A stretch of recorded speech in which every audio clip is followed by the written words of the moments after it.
E aí pessoal, tudo bom? Bom, na aula de hoje nós vamos ter um conteúdo de história e no conteúdo de história nós vamos abordar um período entre os três quando se estuda a Roma Antiga. Nós vamos falar primeiro sobre o período monárquico, depois do período não monárquico nós vamos abordar o período republicano e o período imperial.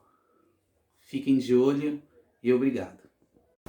Bom, para dar início a essa aula, nós vamos falar sobre a localização dessa Roma monárquica, Roma republicana, Roma imperial, Roma antiga. Roma em si está localizado precisamente na Península Itálica. Península Itálica que nós vemos na imagem que faz este formato desta bota em si. Esta península, ela tem consigo a representação do rio Tibre, que é o segundo rio mais largo, e ela acaba atravessando por dentro da cidade de Roma e desaguando no mar Tirreno. E como nasce essa Roma que nós vimos na localização? Existem dois conceitos de estudos históricos para a representação da origem de Roma. Nós temos a origem histórica e a origem mitológica. A origem histórica em si está interligada diretamente à participação de latinos que defendiam este espaço de terra de etruscos. Vale ressaltar que a monarquia romana tem participação latina e participação etrusca. Então, dentro isso significa que, segundo a maioria dos historiadores, Roma acaba se originando de uma fortaleza fundada por grupos latinos, que defendiam em si estas fortalezas de futuras invasões etruscas. Mas quando nós falarmos sobre Roma período monárquico, nós vamos falar sobre latinos e etruscos. E qual é a outra interpretação da origem de Roma? É a origem mitológica, que está interligada diretamente a Rômulo e Remo. Rômulo e Remo são dois irmãos que são jogados à morte em si. Em determinado momento, dentro desse processo mitológico, eles são salvados por uma loba que os alimenta. Rômulo acaba matando Remo e se tornando o primeiro rei de Roma. É o nascimento da monarquia, a ideia do nascimento do rei, né? Isso é interessante porque a origem mitológica ela está mais interligada a uma representação lendária, a uma lenda, a um mito. Mas uma coisa que é verídica é que o primeiro rei de Roma foi Rômulo. Tanto que o nome Roma é uma homenagem a Rômulo, irmão de Remo. Bom, eu vou deixar vocês com um vídeo, uma animação que fala ainda mais sobre essa representação mitológica do nascimento de Roma. Vamos lá?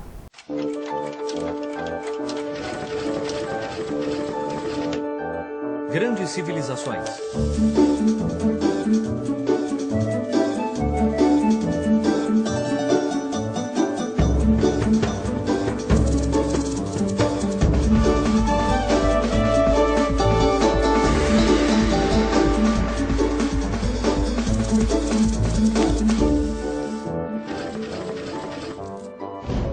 O Império Romano, primeira parte.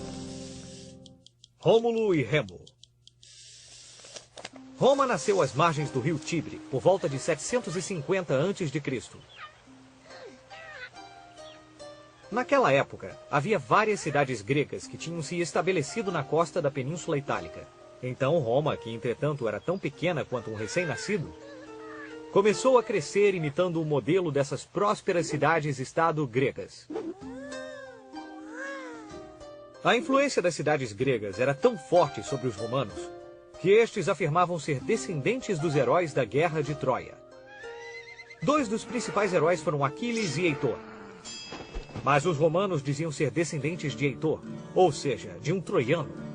Essa história remonta a Enéas, um herói troiano, filho de Vênus, que abandonou a cidade de Troia em chamas e viajou milhares de quilômetros até chegar à Península Itálica, onde um de seus filhos construiu um novo reino. Anos depois, os gêmeos Rômulo e Remo nasceram. Eles eram descendentes de Enéas. Isto significava que um dia iriam crescer e governar o reino. Então, para evitar isso, o ambicioso rei Amulio, tio de Rômulo e Remo, decidiu abandoná-los num cesto na beira do rio Tibre. Reza a lenda que eles foram encontrados por uma loba chamada Lupa, que descobriu os dois meninos recém-nascidos e os amamentou como se fossem seus próprios filhotes para mantê-los vivos. Quando Rômulo e Remo cresceram, quiseram fundar uma cidade. Mas tentando definir os limites da cidade, os irmãos brigaram e Remo morreu. Foi assim que Rômulo proclamou-se rei e fundou a cidade a que chamou Roma. E através de Rômulo nasce em si o sistema monárquico. A fundação inicial do sistema monárquico está interligado diretamente aos latinos. Os latinos que têm em si a língua atual, e os etruscos são os grupos que acabam influenciando dentro do meio artístico que existe em Roma. Isso é interessante. Roma em si, ou o que nós conhecemos de arte greco-romana, ela tem muito da influência etrusca, né? Bom, com isso nós temos um sistema monárquico que está interligado diretamente a um rei, o senado e a assembleia. O rei em si, ele tem consigo a representação do poder absoluto. O senado acaba assessorando este rei e a assembleia tem a participação popular. E quem são os membros da assembleia? Como nós vemos aqui na sociedade romana, nós temos os patrícios ou nobres em si, nós temos os plebeus, nós temos os clientes também, que estão interligados ou próximos às ideias dos plebeus, e nós temos os escravos. Os patrícios em si, ou nobres, são os grandes proprietários de terra, os grandes donos de terra. É em si o cargo maior dentro da assembleia. Os plebeus em si, eles são pequenos proprietários de terra, diferente dos grandes proprietários de terra, que são os patrícios, ou os nobres.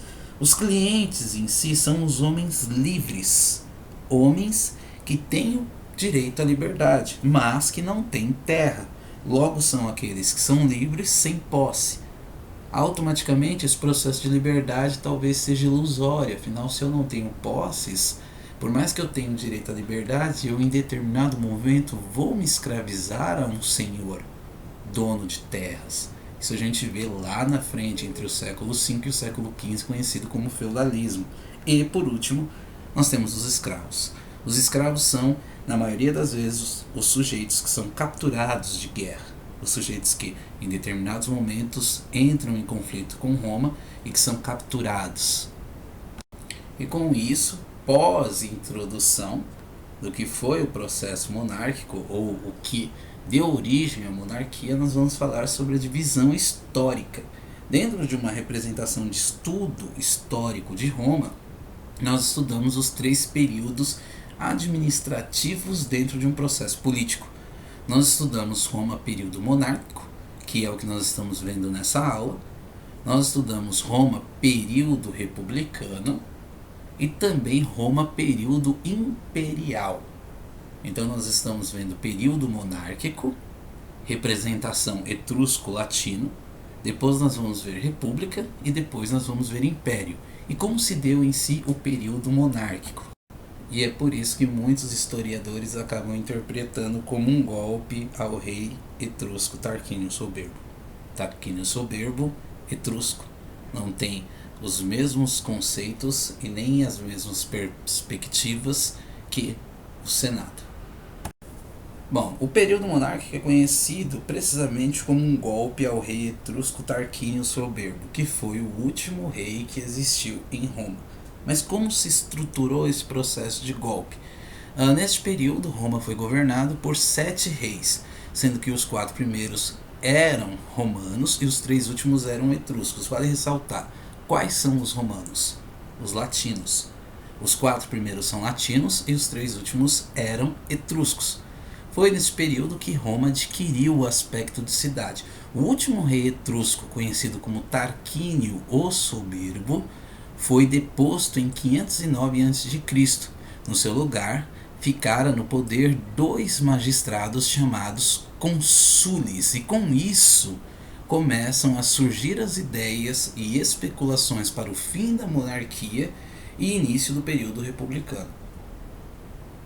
Um breve comentário crítico acima disso.